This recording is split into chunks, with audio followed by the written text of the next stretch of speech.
शांति। याद का अभ्यास हमारे जीवन की स्थिति को बढ़ाता है। बाबा कहते हैं सवेरे उठने की और साथ साथ में समय समय पर भोजन पर भी याद में खाना और अन्य आत्माओं को भी याद दिलाना। याद का अभ्यास हमारा अंतिम तक स्थिति को मजबूत बनाता है। इसलिए याद का अभ्यास के लिए बाबा की समझानी है। याद बहुत ज़रूरी है। याद अगर बाबा की रहेगी तो कभी भी फिर माया का टक्कर नहीं हो सकती है। बाबा के साथ सहज और सरल रूप से हम याद के अभ्यास से पूरे पास होकर के जा सकते हैं। बाबा ने समझाने दिया है। आज है 15/10/2022 के बाप दादा के साकार महावाक्य। बाबा बोले मीठे बच्चे सवेरे सवेरे उठ याद में बैठने का अभ्यास डालो।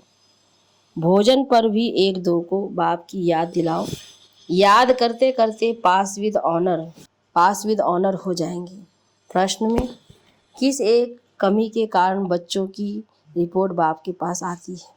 कई बच्चे अभी तक प्रेम स्वरूप नहीं बने हैं। मुख से दुख देने वाले बोलते रहते हैं, इसलिए बाप के पास रिपोर्ट आती है।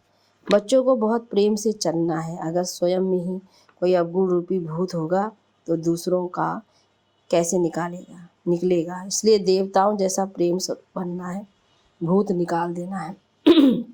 गीत है आखिर वह दिन आया आज। ओम शांति। बच्चे गरीब निवाज बाप को जान चुके हैं और बाप की याद में बैठे रहते हैं। भल आँखों में किसको भी देख, कर्म इंद्रियों से कर्म भी करें परंतु गाया जाता है। हाथों से कर्म करते रहो, दिल माशूक तरफ लगाते रहो। ब्राह्मण कुलभूषण जानते और उनसे ही बाप बात करते हैं कि आधा कल्प तुमने बाप को याद किया। ड्रामा अनुसार अब तुमको बाप की स्मृति आई है कि सृष्टि चक्र कैसे फिरता है। सारी दुनिया विस्मृत में है। बाप की रचना को और बाप के पति से पावन बनाने वाले सर्व के सद्गति करने के कर्तव्य को कोई नहीं जानता। तुम रचयिता और रचना के आदि मध्य अंत को जानते हो। तुमको स्मृति आई कि सृष्टि चक्र कैसे फिरता है, हम 84 का चक्र कैसे लगाते हैं। जिन्होंने सतयुग से लेकर कलयुग के अंत तक पाठ बजाया है वही अभी भी बजाएंगे। सतयुग से लेकर कलयुग अंत तक नीचे उतरते आए हैं। अब कलयुग अंत में तुम्हारी चढ़ती कला है। कहते हैं चढ़ती कला तेरे भाने सर्व का भला। तो तुमको सारी स्मृति आई है। इसको कहा जाता है स्मृति लब्धा नष्टो मोह। किस द्वारा स्मृति आई है? बाप द्वारा। अपने आप स्मृति नहीं आई। तुम जानते हो हम आत्मा परम पिता परमात्मा की संतान है। ये शरीर तो लौकिक बाप ने दिया। अब पारलौकिक बाप कहते हैं ये पुराने शरीर का भान छोड़ो। जैसे सर्प पुरानी खाल छोड़ता है और नई लेता है, ये बात सतयुग से लगती है। तो तुम भी सतयुग से लेकर खाल छोड़ना शुरू करेंगे। अब तुम्हारा अंतिम जन्म है। बाप कहते हैं बाकी थोड़ा समय है। तुमको धीरज मिला है, तुम खुशी में रहो और फिर से बाप द्वारा सुख का वर्षा पा रहे हो। सुख का वर्षा तो बाप द्वारा मिलेगा ना। यह बात कोई मनुष्यों की बुद्धि में नहीं आती। वह लक्ष्मी नारायण के मंदिर में जाएंगे तो उनकी बुद्धि में ये नहीं आएगा कि यह कौन है। ये तो भक्ति मार्ग में हाथ जोड़कर कहते रहते हैं तुम माता पिता हम बालक तेरे। शिव बाबा तो सबसे बड़ा ठहरा। शिव बाबा बागवान भी है क्योंकि नए दैवी बगीचे का कलम लगाते हैं तो खुद माली भी है और हाथ पकड़कर साथ ले जाते हैं। तो बाबा माली बागवान और खिवैया कैसे है ये सब तुम बच्चे ही जानते हो। ये सब अनेक नाम है। उनको लिबरेटर भी कहते हैं। याद भी उनको करना है। बाबा कहते हैं यहाँ आते हो तो शिव बाबा को याद करके आओ। हमने तो शिव बाबा को अपना बनाया है, ब्रह्मा ने भी इनको अपना बनाया है, तो हम उनको ही क्यों ना याद करें। चित्र में भी दिखाया है। सभी शिव को मानते हैं। बाबा आत्माओं से बात करते हैं। आत्मा ने कहा जीवात्मा कहेंगे क्योंकि जब आत्मा अकेली है तो बोल नहीं सकती। शरीर निर्वाह बिगर आत्मा से बात नहीं करती। परम धाम से क्या परमात्मा आत्मा से बात करेंगे। भल कह देते क्राइस्ट को परमात्मा ने भेजा परंतु वहाँ परमात्मा बोलता नहीं है, वहाँ इशारा भी नहीं होता। रामा अनुसार आत्मा आपे ही पाठ बजाने नीचे आ जाती है। आत्मा में पाठ भरा हुआ है। आत्मा नीचे आकर शरीर धारण कर पाठ बजाती है। शरीर का नाम तो सबका अलग है, आत्मा का नाम तो आत्मा ही है। हम आत्मा एक शरीर छोड़ दूसरा ले पाठ बजाती है। अब हमको स्मृति आई है कि और कोई की याद नहीं होनी चाहिए, क्योंकि पुरानी दुनिया में पुराना पाठ, पुराना शरीर छोड़ नई दुनिया में जाना है। वहाँ नया शरीर हमको मिलना है। तो इससे मतलब निकलता है कि अभी 5 विकारों को छोड़ना है तो कितनी मुश्किलात होती है। देखो बच्चे लिखते हैं काम क्रोध का तूफान आता है, तो बाबा कहते हैं बच्चे दे दान तो छूटे ग्रहण। इस समय आत्मा पर ग्रहण लगा हुआ है। पहले तुम 16 कला संपूर्ण थे, अब 9 कला है। जैसे चंद्रमा की भी पूर्णमासी के बाद धीरे धीरे कला कम होती जाती है, अंत में जरा भी लकीर रह जाती है। तुम्हारी भी अभी वही अवस्था है। बाबा कहते हैं दे दान तो छूटे ग्रहण। अगर विकारों का दान देकर फिर वापस लिया वो ऊंच पद पा नहीं सकेंगे। यहाँ विकारों की ही बात है, पैसे की बात नहीं। हरिश्चंद्र का मिसाल है ना, धन दान में देकर वापस नहीं लेना चाहिए, वास्तव में है विकारों की बात। विकार दान में देकर वापस नहीं लेना चाहिए। दिल अंदर देखते रहो कि हमारी दिल में बाबा में लगी हुई है, जिससे हमारा जन्म जन्मांतर का ग्रहण छूटा है। समय तो लगता है, एकदम तो नहीं छूटता। जो कर्म भोग रहा हुआ है उसकी निशानी है बीमारी। तूफान आते हैं, इसका कारण पूरा योग नहीं है। बाप कहते और सब संग तोड़ मुझ एक संग जोड़ो। और सत्संगों में मासूक को जानते नहीं, यह भी नहीं जानते कि आत्मा में 84 जन्मों का अविनाशी पाठ नूंधा हुआ है। पहले हमारी बुद्धि में भी नहीं थी, तो औरों की बुद्धि में कैसे होगा। जब हम देवता घराने के थे वह भी नहीं जानते थे। अब हमको तुमको स्मृति आई है कि हम ब्राह्मण हैं। फिर सतयुग में प्रारब्ध शुरू हो जाएगी। फिर जो कर्म हर एक ने सतयुग में किए थे वही रिपीट करेंगे। संस्कार इमज होते जाएंगे। यह जब बाबा की महिमा करते हैं, ज्ञान का सागर, प्रेम का सागर, तो हम भी प्रेम सीख रहे हैं। हमारे मुख में से ऐसे शब्द नहीं निकलने चाहिए जो किसको दुख मिले। अगर किसी को दुख दिया तो समझना चाहिए हमारे अंदर भूत है, फिर लक्ष्मी को वर नहीं सकेंगे। बाप के बने हैं तो लक्ष्मी को वरने लायक बनना चाहिए।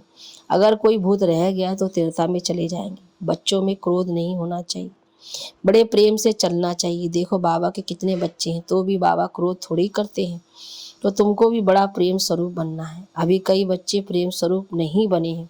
कभी कभी रिपोर्ट आती है तो वह भी समझ जाते हैं कि इनमें भूत है। जिनमें खुद भूत है वे औरों का क्या निकालेंगे। बड़ा प्रेम स्वरूप बनना है और यहाँ ही बनना है। देवता स्वरूप है ना। देखो लक्ष्मीनारायण का चित्र कितना खींचता है, तो तुम हमको भी ऐसा बनना है। तुमको पति क्रोध करता है तो भी प्रेम से बात करनी है। ये नहीं इनमें भूत है तो मुझ में भी आ जाए, नहीं, मेरे में जो अवगुण है कैसे भी करके अवगुणों को निकालना है। बहुत बहुत मीठा बनना है। किसी ने कहा लौकिक बाप गुस्सा करता है, तो मैंने कहा कि जब वह क्रोध करता है तो तुम अच्छे अच्छे फूल चढ़ाओ, तो वह वंडर खाएंगे, फिर वह ठंडा हो जाएगा। बड़ा युक्ति से समझाना है, क्योंकि रावण राज्य है ना। हम राम की संप्रदाय खुद ना बने तो दूसरों को क्या बनाएंगे। इसलिए स्थापना में देरी पड़ती है। एक तो प्रेम से चलना है, दूसरा स्मृति में रहना है, स्वदर्शन चक्रधारी बनना है। धंधा तो करना ही है, इसलिए सुबह का समय बहुत अच्छा है। कहते हैं ना सवेरे सोना सवेरे उठना, इसलिए सवेरे सवेरे उठ यहाँ आकर बैठो तो 5 मिनट भी याद ठहरेगी। फिर धीरे धीरे आदत पड़ने से याद पक्की हो जाएगी। अच्छा खाना खाते हो तो देखो कि कितना समय बाबा की याद में खाया। खाना खाते भी बाबा याद दिला रहे। अगर सारा समय याद किया तो वह भी बड़ी बहादुरी। भोजन पर एक दो को इशारा देना है कि बाप को याद करो, एक एक गुट्टी पर याद दिलाओ। हमारा है ही सहज योग। अभी बुद्धि में ज्ञान आया है। परमपिता परमात्मा को सर्वशक्तिमान कहते हैं, तो उनसे भला क्या शक्ति है। ये नहीं कि बम्स बनाने की शक्ति है, नहीं, उनको याद करने से विकर्म विनाश हो जाते हैं। ये शक्ति है ना। देखो तो कितना भोला और शक्ति कितनी है। यथार्थ रीति याद करने में मेहनत है ना, तो मेहनत करनी चाहिए। सुबह का समय अच्छा होता है। भक्ति में भी सवेरे सवेरे उठते हैं, ज्ञान में भी सवेरे का समय बहुत अच्छा है। बाप कहते हैं मैं कल्प में एक बार ही आता हूँ, तुमको साथ ले जाने के लिए, तो बिल्कुल खुशी खुशी से जाना है, दुखधाम से निकलना है। ऐसी स्मृति होगी तो डरेंगे नहीं। कितनी भी परीक्षाएं आए तो भी स्मृति पक्की रहनी चाहिए।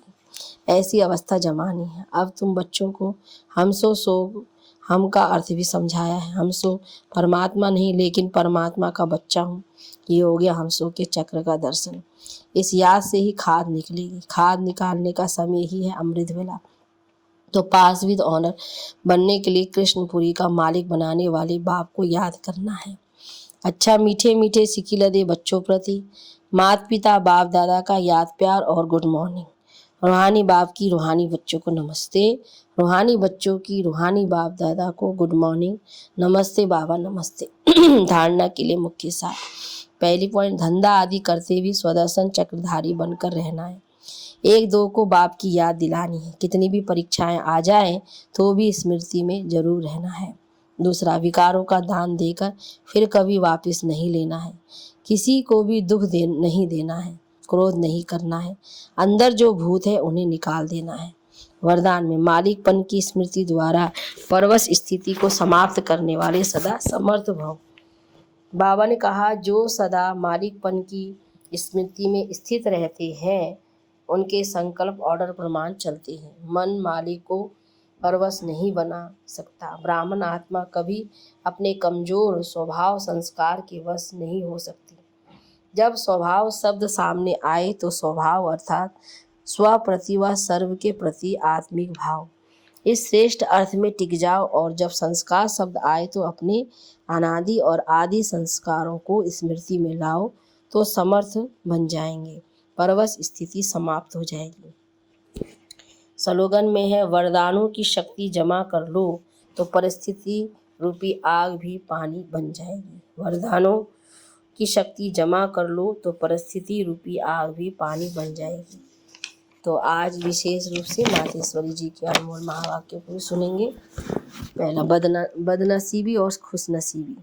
अब ये दो शब्दों का मदार किस पर चलता है, ये तो हम जानते हैं कि खुशनसीब बनाने वाला परमात्मा और बदनसीब बनाने वाला खुद ही मनुष्य है। जब मनुष्य सर्वदा सुखी है तो उन्हों को अच्छी किस्मत कहते हैं, और जब मनुष्य अपने को दुखी समझते हैं तो वे अपने को बदनसीब समझते हैं। हम ऐसे नहीं कहेंगे कि बदनसीबी व खुशनसीबी कोई परमात्मा द्वारा मिलती है, नहीं, ये समझना बड़ी मूर्खता है। परमात्मा तो हमें खुश नसीब बनाता है, परंतु तकदीर को बिगाड़ना व बनाना ये सब कर्मों के ऊपर ही मदार है। ये सब मनुष्यों के संस्कारों के ऊपर ही है। फिर जैसे पाप और पुण्य का संस्कार बढ़ता है वैसे तकदीर बनती है, परंतु मनुष्य इस राज को ना जानने के कारण परमात्मा के ऊपर दोष रखते हैं। अब देखो, मनुष्य अपने को सुखी रखने के लिए कितनी माया के तरीके निकालते हैं, फिर उस माया से कोई अपने को सुखी समझते हैं और फिर उसी ही माया का संन्यास कर माया को छोड़ने से अपने को सुखी समझते हैं। मतलब तो कई प्रकार के प्रयत्न करते हैं, परंतु इतने तरीके कितना भी रिजल्ट दुख की तरफ जा रही है। जब सृष्टि पर भारी दुख होता है तब उसी समय स्वयं परमात्मा आए गुप्त रूप से अपने ईश्वरीय योग पावर से दैवी सृष्टि की स्थापना कराए सभी मनुष्य आत्माओं को खुशकिस्मत बनाते हैं। दूसरा, जिस समय ओम शांति कहते हो तो उसका यथार्थ अर्थ है, मैं आत्मा शालिग्राम उस ज्योति स्वरूप परमात्मा की संतान हूँ। हम भी वही पिता ज्योति बिंदु परमात्मा के माफिक आकार वाली हूँ। बाकी हम शालिग्राम बच्चे हैं तो उन्हों को अपने ज्योति स्वरूप परमात्मा के साथ योग रखना और लाइट माइट का वर्षा लेना है। उस निराकार परमात्मा को श्वासोश्वास याद करना, इसको ही अजापा जाप कहा जाता है। अजापा जाप मना कोई भी मंत्र जपने के सिवाय नेचुरल उस परमात्मा की याद में रहना, इसको ही पूर्ण योग कहते हैं। योग का मतलब है एक ही योगेश्वर परमात्मा की याद में रहना। तो जो आत्मा उस परमात्मा की याद में रहती है उन्हों को योगी अथवा योगिनियाँ कहा जाता है।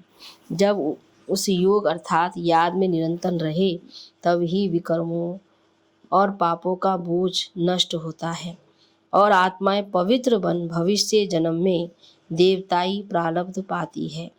अब ये चाहिए नॉलेज, तब ही योग पूरा लग सकता है। तो अपने को आत्मा समझ परमात्मा की याद में रहना, यह है सच्चा ज्ञान। सच्चा ज्ञान जो बाप ने अभी हम बच्चों को आकर के दिया और समझाया। तो मम्मा ने बहुत अच्छी रीति से हम बच्चों को स्पष्ट किया है, बदनसीबी खुशनसीबी। ओम शांति के अर्थ को भी मम्मा ने बहुत स्पष्ट अच्छी तरह से समझाया है। अच्छा, ओम शांति, ओम शांति।